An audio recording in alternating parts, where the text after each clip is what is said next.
هذا البرنامج برعاية دار المرأة في قامشلو والهلال الأحمر الكردي. للمزيد من الاستفسار يمكنكم التواصل أو زيارة دور المرأة والهلال الأحمر الكردي في المدن والبلدات التالية: دار المرأة قامشلو، الحي الغربي، خلف جامع قاسمو، مقابل مدرسة الزهراء.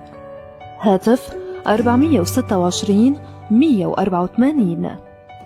دار المرأة الحسكة، تل حجر، فوق حلويات العمر، مقابل مدرسة عدنان مالكي، شارع الكراج. هاتف 371 115.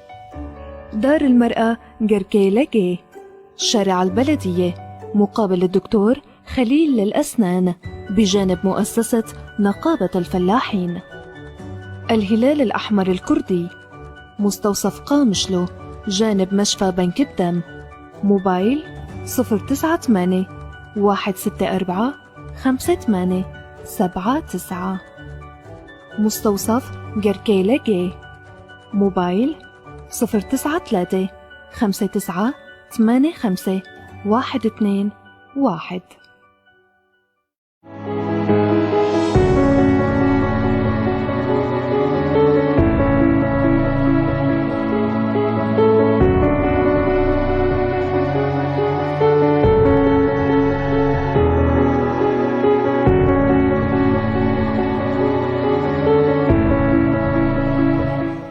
مساء الخير مستمعينا متابعي إذاعة بوير اف ام، أهلا بكم في حلقة جديدة من برنامجنا الخاص بالمرأة برعاية الهلال الأحمر الكردي ودار المرأة في قامشلو.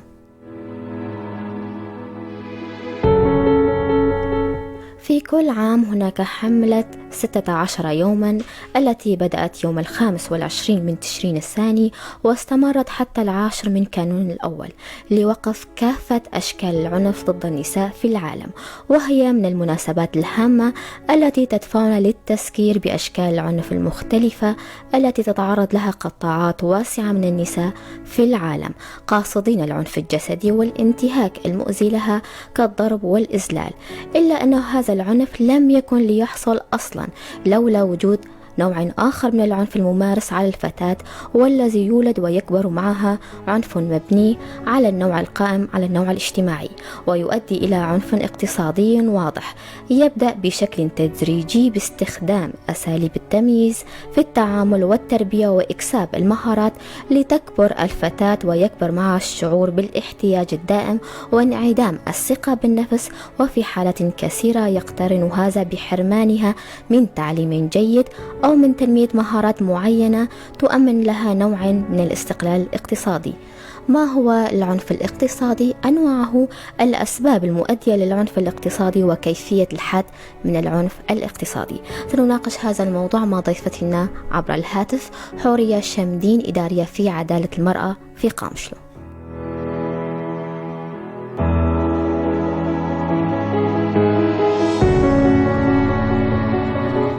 مساء الخير سيدي حورية. مساء النور، يا أهلا وسهلا. أهلا. بداية سيدي حورية، ما هو العنف الاقتصادي وعلى من يؤثر العنف الاقتصادي في المقام الأول؟ أول شيء بحب أرحب بقناة أو براديو بوير، ونحب يعني نفهم بعض النقاط اللي كموضوع يتداول بين المجتمع، خاصة عن العنف الاقتصادي. نعم. يعني عن سؤالك ما هو العنف الاقتصادي، ويعني العنف الاقتصادي يشمل التمييز والحرمان من الفرص والموارد أو الخدمات على أساس الجنس أو الاجتماعي والاستبداد الاجتماعي كمان. الممارسات القانونية المعيقة مثل الحرمان من ممارسات الحقوق المدنية والاجتماعية والاقتصادية حتى الثقافية والسياسية، والتمتع بها وخاصة بالنسبة للنساء والفتيات. نعم. فيؤثر في الدرجة الأولى على النساء والفتيات. يعني أول شيء العنف الاقتصادي بشكل عام، خاصة بوضع الحرب اللي نحن حاليا يعني متواجدين فيها، بيأثر بشكل أول شيء على النساء والفتيات. طبعا ما عدا المجتمع بشكل عام، أما الأساس راح يكون النساء والفتيات هو الهدف الأول بشكل عام. نعم. شو هي أسباب العنف الاقتصادي ضد النساء والفتيات، أو ما هي العوامل المساهمة في هذه المشكلة؟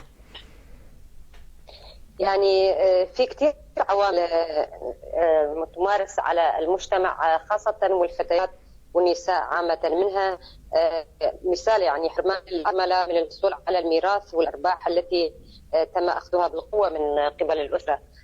كمان منع الفتاة من الالتحاق بالمدرسة وزواجها القاصر بعمر مبكر.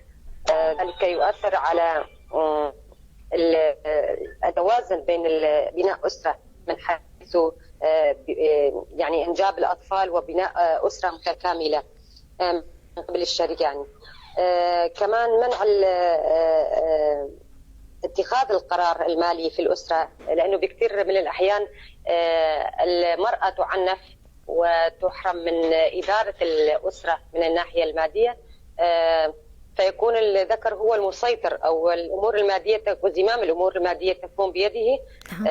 هون يعني المرأة تحرم من ممارسة حقوقها المادية باستثناء أنها تكون أم و يعني تصرف على البيت فقط، ليس لديها حقوق مادية في أن تعيش بحرية أو أن تمارس حقوقها المادية بحرية أكثر.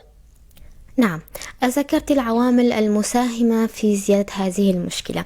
يا ترى هناك قوانين في المجتمع تمكن من هذا السلوك وتساهم في زيادته؟ يعني أكيد في كثير عوامل تساهم في العنف الاقتصادي. عم بقصد القوانين سيدي حورية. أكيد القوانين كمان، مثل ما حكينا قبل شوي، القوانين التي تمنع المرأة من ممارسة الحقوق الاقتصادية، حرمها من التعليم، ثانيا أن تكون أم فقط، بعيدا عن أن تكون يعني امرأة في مجال اقتصادي أو أن تقوم بمشاريع تستطيع إدارة نفسها بنفسها. والعادات والتقاليد يعني الدين الإسلامي كمان في كثير مراحل عامة يكون عائق قدام المرأة في اتخاذ بعض الإجراءات أو بعض الأعمال التي تكون محرمة من قبل هذه الأشياء التي ذكرناها. نعم، مع انتشار جائحة كورونا كوفيد 19 في المنطقة، هل تزايدت حالات العنف الاقتصادي ضد النساء والفتيات؟ في جائحة كورونا يعني أثرت على المجتمع سلبا، أولا باحتكار كثير من التجار لهذه المسألة، وثاني شيء الحظر الذي عمم وفرض على المنطقة بشكل مطلق. أصبح الرجال يعني لا يستطيعون العمل، والذي عاجزات عن البقاء يعني فعالات بالمجتمع. فهناك يعني أسباب كثيرة أدت لهذا العنف الاقتصادي، وهو مثل ما قلنا وضع الحرب بشكل عام، بما أنه المناطق اللي نحن محاصرين فيها منعت كثير من الأشياء أو المستلزمات التي تكون يعني سبب من أسباب الأسرة، ارتياح الأسرة، وكمان احتكار التجار لكثير من الأشياء اللي منعت تفاقم هذه الأزمة. لذلك بشكل عام جائحة كورونا كانت سبب من أسباب التفاقم الاقتصادي، وباحتكار يعني مساعدة احتكار التجار بمساعدة المرض الذي أصبح يعني في ترهيب إعلامي للمجتمع أو بشكل عام للناس. نعم، ذكرتي بأول حلقة سيدة حورية أن العنف الاقتصادي عم يزداد في حالات الحروب والأزمات. يا ترى هل بإمكاننا القول بأن الظروف العامة التي تمر بها البلاد وخاصة منطقتنا زادت من حالات العنف الاقتصادي؟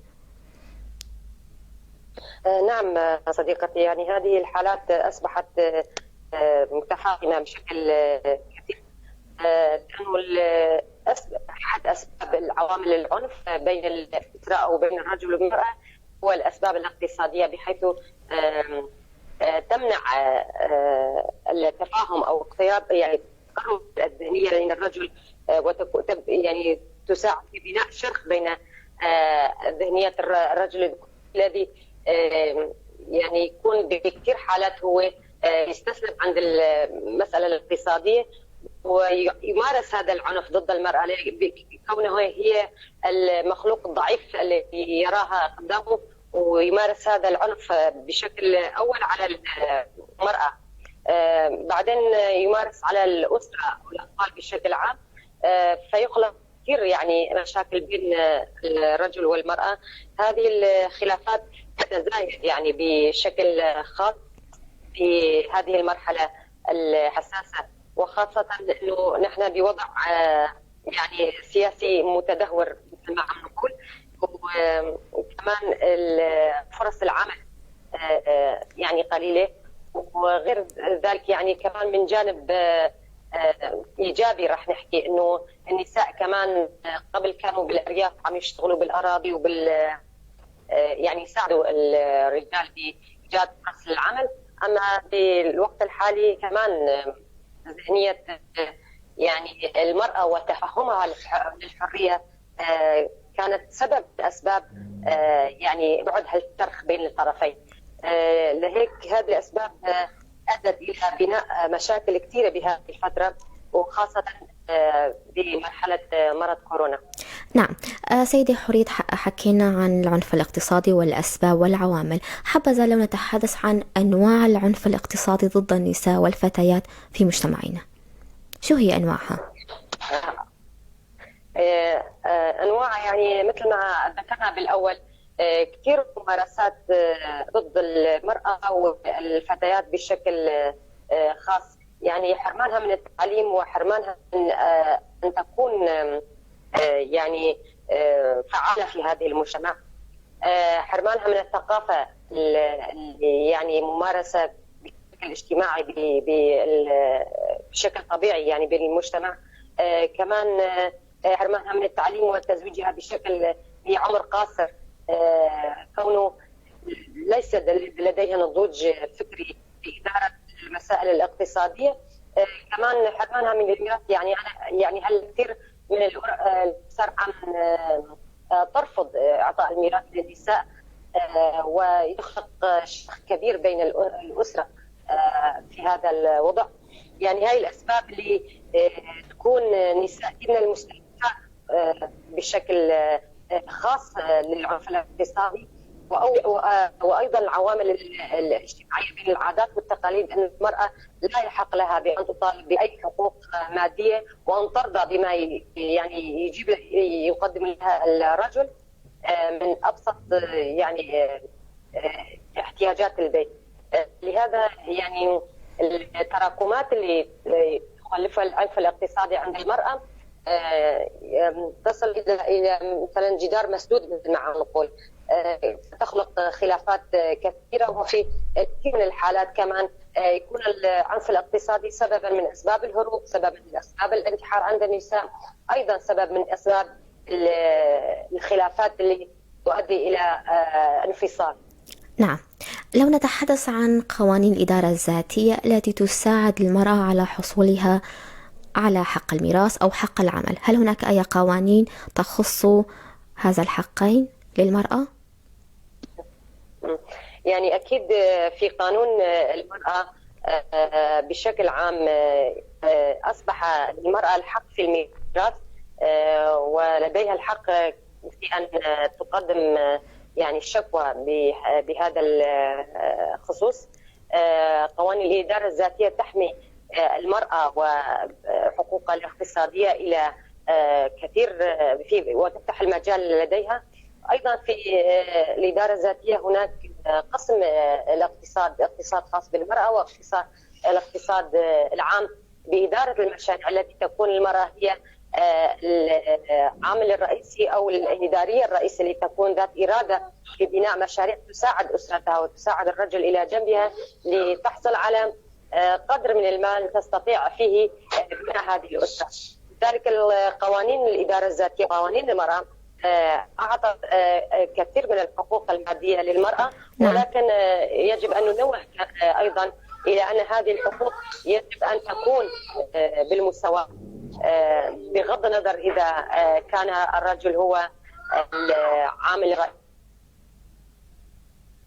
الانفصال أو عدم الانفصال، لأنه كثير من النساء لعدم تفهمهم لقانون المرأة أصبح لديهم ذهنية بأنه أي من الحقوق التي يطالبونها في حقوقهم التي تؤدي إلى شرخ بين الأسرة والانفصال. لهذا القوانين التي أوجدتها الإدارة الذاتية وحقوق المرأة تكون بشكل متوازن بين بناء الأسرة وحقوق المرأة البسيطة مثل ما عم نقول. نعم، مع هذه قوانين الإدارة الذاتية هل حصلت المرأة في روجافا على استقلالها المادي والاقتصادي؟ يعني لا نستطيع أن نقول المرأة أخذت حقوقها بشكل كامل، يعني سنكون غير واقعين في هذه النقطة. أما المرأة استطاعت أن يكون لديها القوة بأنها لها الحق بطلب القوانين أو بطلب الحقوق عن طريق القوانين. هذه خطوة جيدة بالنسبة لدينا، أنه المرأة تعرف أنه لديها قوانين وأن لديها الحق في مطالبة هذه القوانين. أما أنه المرأة في روجافا وصلت إلى أنه تأخذ الحقوق بشكل عام، لا نستطيع أن نقول بشكل عام، ولكن لديها إرادة في أن تعمل، ولديها أوجدت الإدارة الذاتية الكثير من الفرص لأن تكون المرأة ذات إرادة بأن تعمل في المجتمع بشكل فعال. إلى جانب القوانين التي سقطها الإدارة الذاتية ودار المرأة بأن تكون هناك عدالة بين طلب القوانين والحفاظ على الأسرة في مطالبة هذه القوانين، لأنه مطالبة القوانين ليس لتكون الحرية شخصية عند المرأة، لأنه يجب أن نفكر في أن هناك أولاد أو أطفال بجانب هذه المرأة، لا تفهم الحرية بشكل خاطئ أو لا تفهم القوانين التي منحت لها بشكل يعني أناني أو فردي. نعم، تقصدين أن يكون هناك توازن بين استقلالها الاقتصادي والمحافظة على أسرتها. نعم. فاصل صغير ونرجع. أريد أن أنوه. نعم، تفضلي سيدي حورية قبل ما ناخذ الفاصل، تفضلي. كنت أريد أن أنوه أنه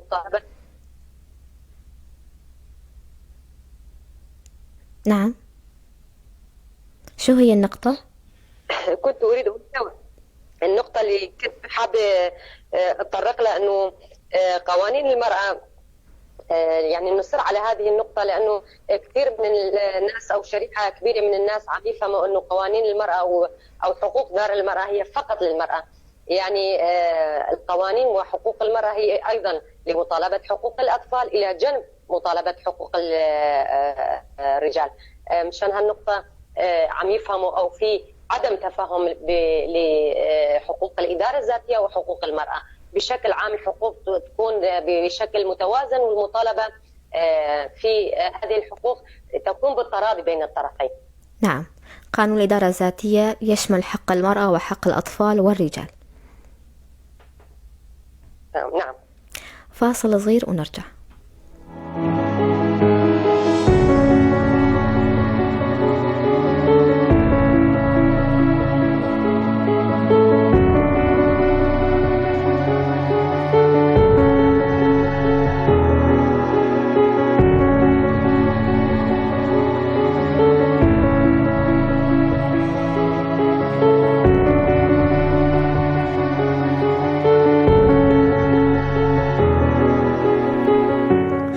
وسهلا فيكم مرة تانية مستمعينا ومتابعي إذاعة بويار اف ام في حلقة جديدة من برنامجنا الخاص حول العنف الاقتصادي.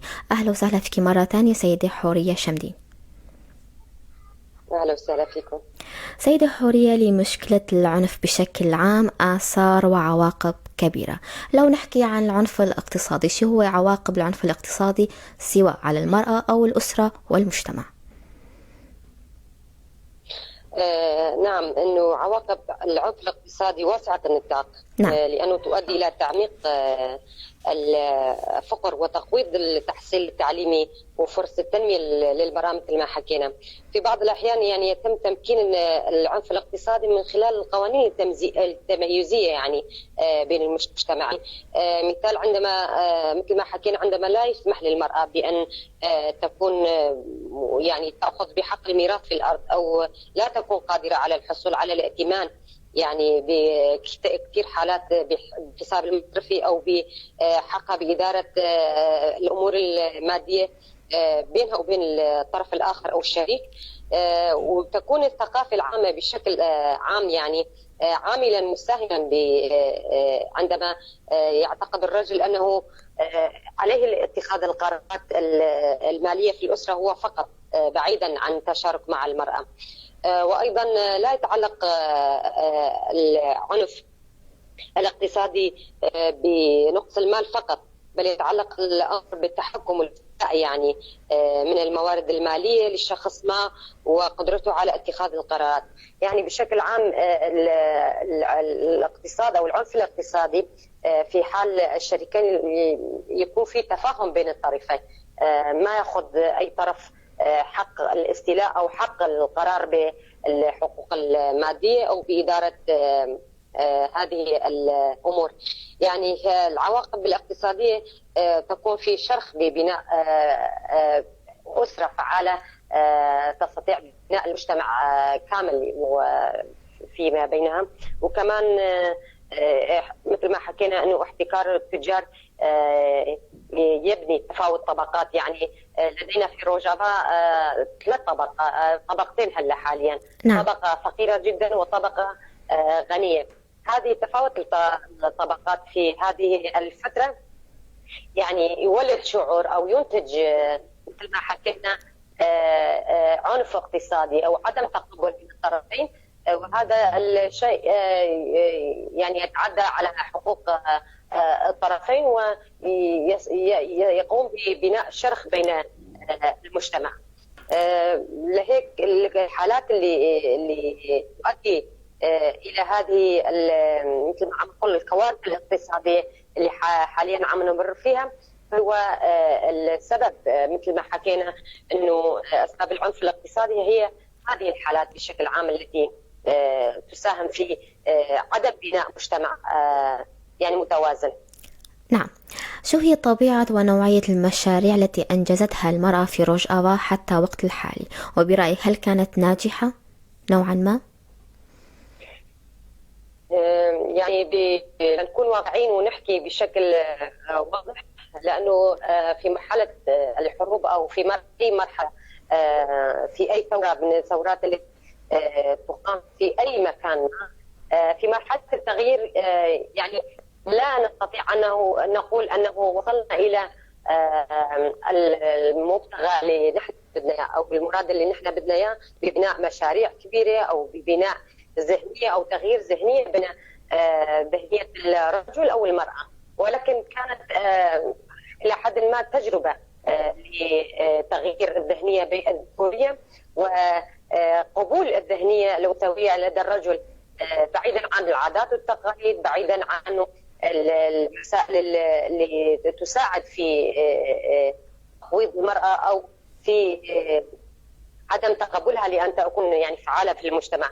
لهيك الإدارة الذاتية مثل ما حكينا قبل شوي قامت بإعطاء الفرصة للمرأة ببناء أو بعنصر أو عفوا بمؤسسات اقتصاد المرأة، أن تكون المرأة إدارية وناضجة وتستطيع أن تكون ذات رأي ببناء كثير من المشاريع، إلى جانب القوانين التي صدرت من قبل الإدارة الذاتية لحماية المرأة وحقوقها. يعني هذا كان خطوات كثير منيحة بهذه الثورة. نعم. أما يعني إلى حد ما هناك أكيد يعني نواقص وعدم تفهم للحقوق والحفاظ عليها، وعدم تقبل المرأة في أن تكون إدارية ذات يعني رأي بإدارة هذه المشاريع. أما المشاريع التي قامت كثير مشاريع من الناحية التجارية الاقتصادية، من ناحية يعني من الناحية الزراعية، كثير فرص أعطيت المرأة بشكل عام. واعتقد انه بثوره روجافا نسبه فرص العمل للمراه كانت اكثر من ذي قبل.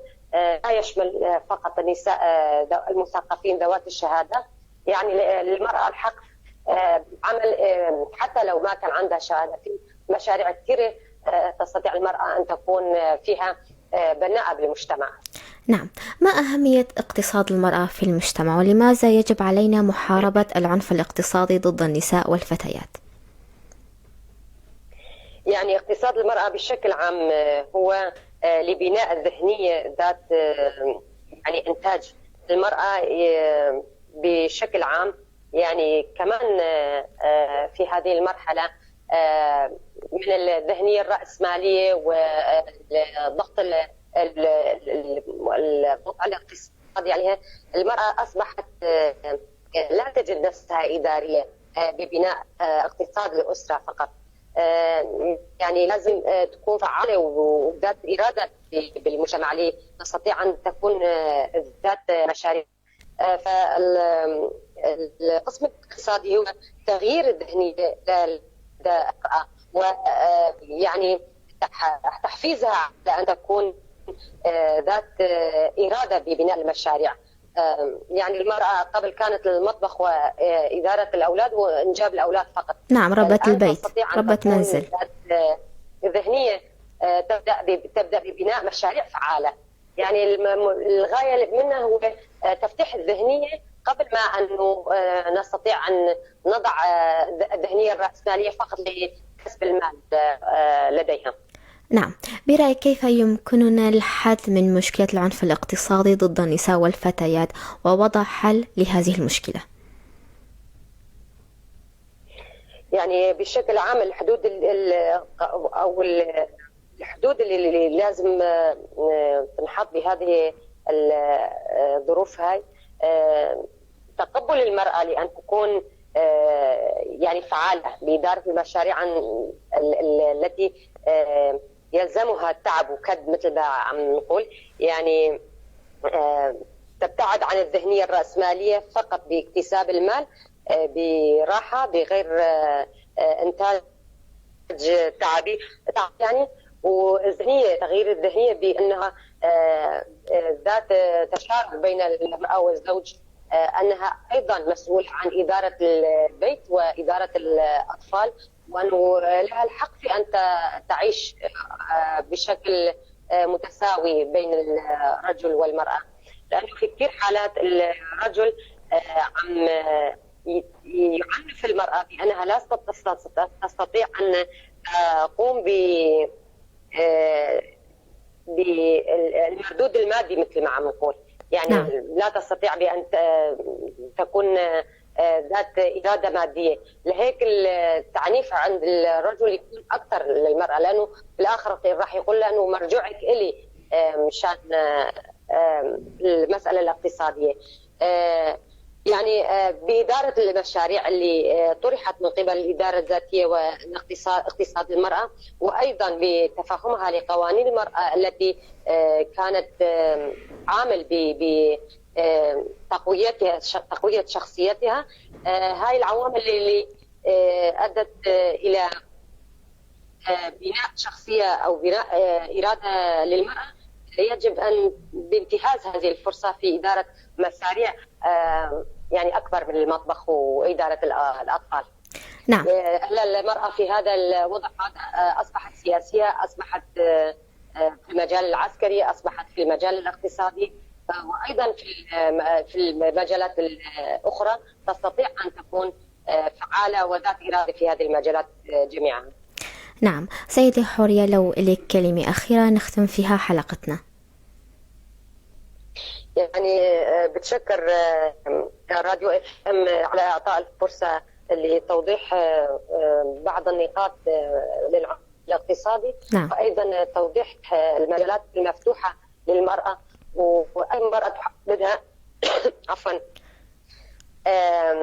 يعني لديها المجال مفتوح من الناحية الاقتصادية، من ناحية العمل، من ناحية الحقوق التي فرضتها الإدارة الذاتية، وأن تكون فعالة في هذا الوضع الحالي. نعم، شكرا لك سيدة حورية شمدين. شكرا لكم. وصلنا لنهاية حلقتنا الخاصة حول العنف الاقتصادي. لا يسعني إلا أن أشكر ضيفتي عبر الهاتف حورية شمدين، إدارية عدالة المرأة في قامشلو. وكل الشكر لكم مستمعينا على حسن الإصغاء. موعدنا في الأسبوع القادم، إلى اللقاء. البرنامج بسپانسریا مالا جنی لقامشلو و هیواسور آکرده. اگر پرسن و هبن هندکارن پیوندی یانجی سردانا مالا جنی و هیواسور آکرد بکن. مالا جنی قامشلو تاخا غربی لپشت مزگفتا قاسمو برانبر دبستانا زهرا. تليفون عرضية 426 184. مالا جني لحسكي تل حجر لجورا شيرينغها العمر برانبر دبستانا عدنان المالكي كولانا جراجان. تليفون عرضي 371 115. مالا جني لگركي لگي كولانا شرداريه برانبر دكتور خليل يدرانان لكيلكا سازي و سنديكيا جوتياران. هيفاسور آكورد نخوشخاني قامشلو لكيلكا بنج الدم. موبايل 09 حيشتيك 64 5 حيشت 7 نخوشخاني آگركي لگي موبايل 09 3 5 9 حيشت 5 1 2 2.